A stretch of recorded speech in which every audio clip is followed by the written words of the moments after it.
오늘 머니스토리에서는요, 우리 재테크 부동산 연구소의 박영신 소장님과 함께 집주인 매입 임대주택에 대해서 공부해보는 시간을 가져보도록 하겠습니다. 지금 바로 만나볼게요.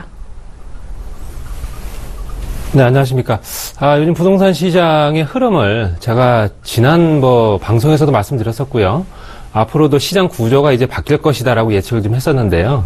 물론 이제 그게 정확하게 맞아 떨어질지 모르겠지만 지금 현재 상황을 봤을 때는 이제는 아파트든 주택이든 뭔가 사두어서 시세차익을 기대하기보다는 임대 수익을 극대화할 수 있는 임대 시장이 지금보다 굉장히 더 많이 커질 겁니다. 그렇기 때문에 임대 시장에 조금 더 포커스를 맞추셔서 소형 주택을 임대로 놓고 그거를 수익을 고정적으로 월 수익을 걷어가실 수 있는 방향을 찾으시는 게 맞습니다. 그렇기 때문에 기대 수익률이 많이 떨어지다 보니 그 물건 자체의 값어치가 올라갈 거는 기대 희망도 없고요. 그러다 보니 그 가격적인 부분에 있어서 어느 정도 전세가에 밀려서 가격이 올라가는 부분이 대부분입니다. 그렇기 때문에 그런 부분을 조금 더 참고하시고요. 지금 정부에서도 지금 진행되고 있는 사업들이 대부분 다 임대주택에 관련된 사업들을 계속 줄줄이 쏟아내고 있습니다. 그게 대표적인 게 집주인 리모델링 사업부터 뉴스테이부터 이제 임대 시장을 그만큼 더 확대를 시키고 이제 시장 구조가 그렇게 바뀌고 있다라는 걸 벌써 정책으로도 알 수 있다 이렇게 보시면 되겠습니다. 그래서 지금 이번 시간에는 집주인 매입 임대주택 집주인이 매입을 해서 그 임대를 놓을 수 있는 방향을 제시하는 정책입니다. 그렇기 때문에 이런 부분을 조금 더 좀 자세하게 한번 들여다보겠습니다. 보시면 민간이 주택을 매입을 한다. 결론적으로 어느 누구나 다 매입을 할 수 있다라는 얘기고요. 매입을 하셔서 LH의 임대 관리를 맡기십니다. 그러니까 LH공사 토지주택공사 임대 관리를 맡기시고요. 그 대신에 단점은 이제 임대료가 조금 저렴하다. 시세보다도 50에서 80% 정도 수준밖에 안 되기 때문에 조금 높은 임대료를 원하시는 분들한테는 조금 더 이제 부족한 부분이 이제 느껴지실 수 있습니다. 그리고 또 최대적으로 또 장기적으로 임대 가능한 부분이기 때문에 안정적인 수익이 보장이 됩니다. 거기 또 집값의 최대 80%까지 지원이 되기 때문에 내 돈이 얼마 안 들이고도 집을 구입을 할 수 있다라는 어떤 최대 장점이 있다 보시면 되겠고요.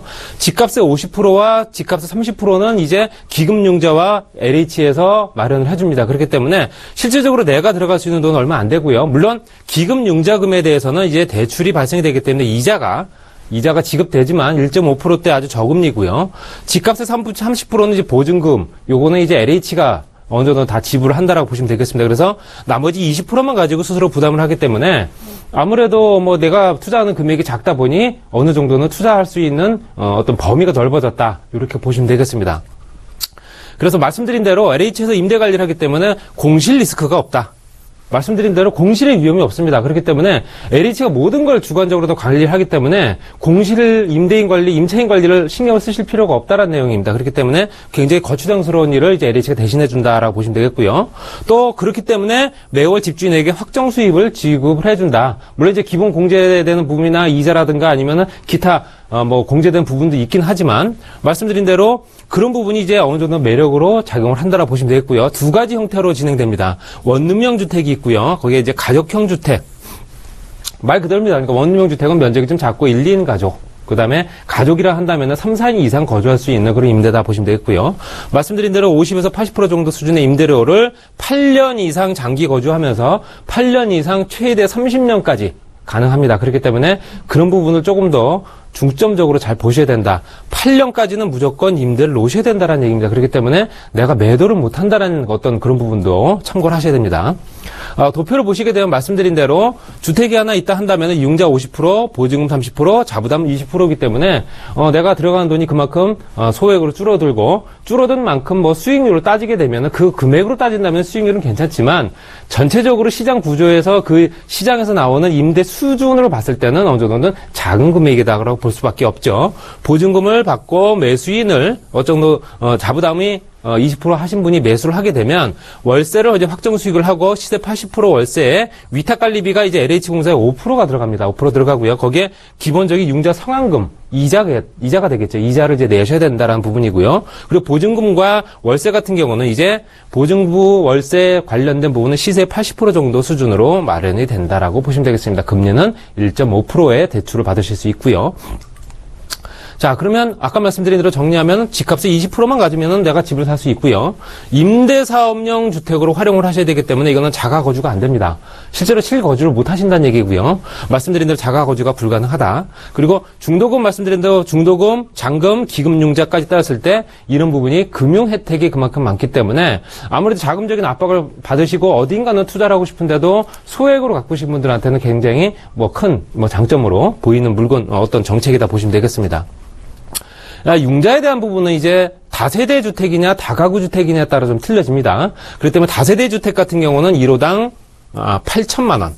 근데 다가구 주택은 전체 건물을 얘기를 하겠죠. 전체 건물에 6개든 10개든 임대를 놓을 수 있는 호실이 따로 있기 때문에 최대 4억 원까지만 지원을 해준다라고 보시면 되겠고요. 기금융자에게 60%까지가 해당되는 금액이다 보시면 되겠습니다. 거기에 이제 예를 들어서 말씀드리면 매매가 1억 4천만 원짜리 주택을 내가 구입을 한다라고 쳤을 때는요.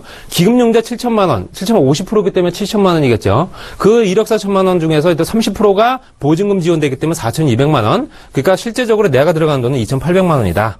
또 2억 원짜리 주택을 구입을 하실 경우에는 8천만 원과 4,800만 원, 자부담 7,200만 원이 든다. 거기에 이자 비용 별도다. 다시 한번 말씀드릴게요.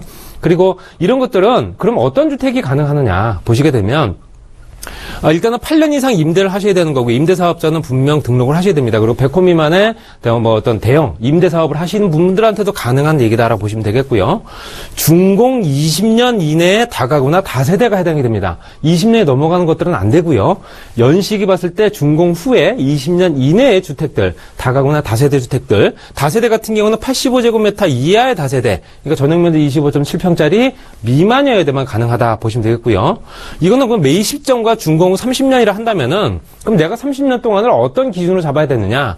실제적으로 준공이 언제 떨어졌냐가 문제가 아니라 매입을 언제 했느냐가 더 중요하고요. 또 준공 기준으로 잡아서 말씀드리기 때문에 준공이 2001년도에 준공이 된 물건이다 한다면은 최대 30년이기 때문에 2030년까지 임대가 가능하다라고 보시면 되겠습니다. 그러면 내가 2001년도에 준공된 물건을 2017년도에 매입을 했다 하더라도 14년 동안만 이제 매입을 임대주택으로 활용을 하시면 된다라는 내용이 이제 그 내용입니다. 그렇기 때문에 실제적으로 이제 주택시장들이 앞으로 변화가 많이 생기는 부분이 이런 것들입니다. 그렇기 때문에 앞으로도 더 시장이 어떻게 될 것인가에 대한 부분을 조금 더 정책적인 부분을 조금 더 꼼꼼히 좀 따지시고 내가 원하는 길, 내가 원하는 온리 길만 가지 마시고 내가 그 전에 해왔던 답습된 어떤 부동산 투자 방식을 고집하시지 마시고요. 이젠 이런 형태로도 주택 투자가 가능하다는 걸 꼭 꼼꼼히 따져보시기 바랍니다. 그러면 소유권 이전 등기 후엔 당연히 임대관리 위탁 수행이 바로 들어가겠죠. 그래서 LH공사 바로 진행을 하고요. 확정 수익은 말씀드린 대로 시세의 50에서 80% 정도 수준이기 때문에 실제적으로 봤을 때는 조금 더 미미한 수준이다라고 보시면 되겠습니다. 그렇기 때문에 조금 요거는 만족도가 떨어질 부분도 있습니다. 거기 융자 상환금이 또 위탁관리비까지 들어가기 때문에 5% 공제하고 거기에 공실위험에 LH부가 부담한다 하더라도 솔직히 사람들은 자기한테 실제적으로 들어온 수입을 먼저 생각을 하기 때문에 공실이 된다 안 된다 기준을 떠나서는 사실 이런 부분은 조금 더 망설이는 부분이 되지 않을까라는 부분이 조금 더 생각이 듭니다. 그리고 또 입주할 때 경수선 비용이라든가 임대중 유지 보수 비용 같은 경우도 LH가 확정 수익금에서 일단 공제를 하기 때문에 보수를 어떤 주택이든 간에 시간이 오래되기 때문에 이제 보수가 필요하겠죠. 그런 부분들을 이제 확정 수익 금액에서 공제를 한 후에 지급을 한다라는 부분이 있습니다. 그렇지만 최대의 장점은 지금처럼 불안정한 이 부동산 시장에서 최대 30년까지 고정적인 임대 수익을 보장받을 수 있다는 겁니다. 그렇기 때문에 내가 여기저기 투자하면서 거기에 소가리를 할 필요가 없다는 얘기죠. 그래서 가격이 올라갔다 떨어졌다, 또 임대 수익률이 떨어진다 안 떨어진다 그것 때문에 스트레스를 받을 필요가 없다는 얘기고요. 또 내 돈이 그만큼 적게 들어가기 때문에 수익률 자체로만 따지게 되면 실제적으로는 지금 현재 다른 지역에 똑같은 현재 시세에 준하는 수준이다라고 보시면 되겠습니다. 다시 정리해드리면 지금 현재 50%에서 80% 정도의 월세라고 하더라도 내가 투자되는 금액이 작기 때문에 그만큼 수익률이 높다는 얘기죠. 그렇기 때문에 수익률은 실제적으로 큰 차이가 없습니다. 그렇기 때문에 그런 부분을 따진다면은 투자할 수 있는 여러 가지 생각을 모색할 수 있다는 얘기고요. 그런 부분에 따라서 실제적으로 이 매입 임대주택뿐만 아니라 집주인 리모델링 사업, 가로주택 정비 사업 이런 것들이 소규모 정비 방식으로 진행되는 부분들이 대부분 다 임대 위주의 임대를 할 수 있는 조건을 만들어주게 되면 그러면 정부에서 혜택이 굉장히 많이 들어옵니다. 그렇기 때문에 그런 부분도 더욱더 생각을 하셔야 되고요. 이만큼 앞으로 임대시장이 더욱더 커질 수밖에 없는 조건을 가질 수 있다. 라는 얘기는 우리나라가 이 부동산 시장이 과거 70년대부터 쭉 흘러왔던 과거 시장과는 이제 다른 구조로 간다는 얘기입니다. 그렇기 때문에 그런 시장 구조를 꼼꼼히 더 따져보셔야 되고요. 그런 부분이 앞으로도 추가적인 이익을 발생할 수 있다라고 생각하셔야 된다. 이렇게 좀 강조하고 싶습니다. 그러면 매입임대 주택은 그럼 어떤 형태로 지어지냐? 아까 말씀드린 대로 원룸형. 40평만 메타 이하. 40평만 메타 이하 한다면 12평 이하겠죠? 거의 이제 가족형으로 이제 구분이 되는데요. 원룸형은 이제 1, 2인, 2인 이상은 거주하기 어려운 부분이겠죠. 작기 때문에. 대학생 독거노인이나 아니면은 취약계층들한테도 주로 이제 타겟이 됩니다. 그리고 가족형 같은 경우는 무주택 도시생활 근로자 월평균 소득의 70% 이하.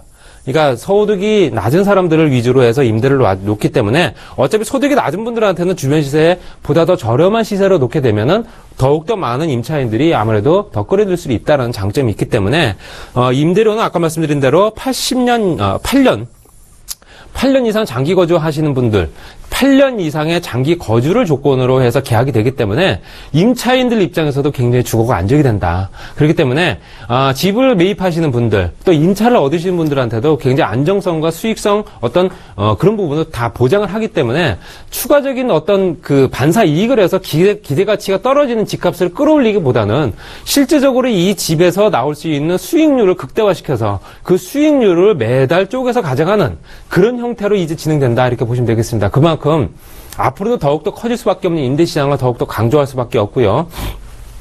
실제적으로 지금도 마찬가지입니다. 지금도 향후에 내년, 후년부터 해서 앞으로 진행될 수 있는 공공임대주택, 국민주택, 행복주택 등들이 더욱더 범위가 확대되고 있다는 부분이 이제 그걸 반증하고 있습니다. 그렇기 때문에 앞으로 진행될 수 있는 추가적인 수익을 볼 수 있는 부동산 투자를 하겠다. 한다면 이제는 매달 그거를 쪼개서 받을 수 있는 수익형 부동산으로 가야 된다라는 결론이 지어집니다. 그렇기 때문에 수익형 부동산을 내가 어디다 취득할 것인가가 문제가 아니라 안정적인 수익이 발생할 수 있는 지역이 과연 어디일 것인가, 또 이런 상품을 내가 취득할 수 있는 조건이 나한테 맞을 수 있는 건가, 또는 그냥 일반 주택을 내가 주택을 내가 취득을 해서 그거를 4, 5년이든 한 10년이든 내가 장기적으로 임대를 놓을 수 있는 지역은 과연 어딜까? 이런 것들을 꼼꼼히 따지셔야 됩니다. 그렇기 때문에 안정적으로 수익이 발생할 수 있는 지역들은 대부분 다 그 주변의 특성들이 아주 강한 지역이기 때문에 그런 지역들의 높은 임대가를 자랑하면서 안정적으로 수익이 발생할 수 있는 지역을 선별하는 그런 해안이 필요하고요. 또 그런 주택이 앞으로도 추가적으로 더욱더 많이 발생할 수 있느냐 없느냐, 실제로 공급량이 더 늘어나느냐 안 늘어나느냐, 그 지역에 그만큼 추가 공급량이 있냐 없느냐에 따라서 수익률은 등락이 심해지기 때문에 추가 공급량이 한정되어 있으면서 임대 수익이 극대화될 수 있는 지역을 선택하는 게 맞습니다. 그렇기 때문에 그런 부분을 과연 어느 지역에서 찾을 것인가는 실질적으로 눈에 보이는 지역들, 눈에 보이면서 앞으로 수익을 볼 수 있는 그런 상품들을, 또는 현재 입소문이 많이 난 지역들, 또는 이미 임대가가 비싼 지역들, 이런 지역들이 대표적이기 때문에 그런 지역들을 조금 더 꼼꼼히 따져보실 필요가 있다라고 하면서, 마지막으로 정리를 해드리면 실제적으로 우리 부동산 시장이 이제 여러 가지 대내외적인 여건 때문에 또 지지난주에 또 금리가 내리면서 부동산 쪽으로 또 주식이나 아니면 금융계 부동산 쪽으로 자본이 대거 유출될 거라고 가능하지만 실질적으로 지금 현재 그냥 관망세를 유지하고 있는 세력들이 더욱더 많습니다. 그렇지만 이게 한 달, 두 달 시간이 지나면 지날수록 이제는 부동산 투자든 뭐든 투자를 해야겠다는 세력도 더욱더 커질 겁니다. 그렇기 때문에 앞으로 부동산 시장을 이제 어떤 접근할 수 있는 방식은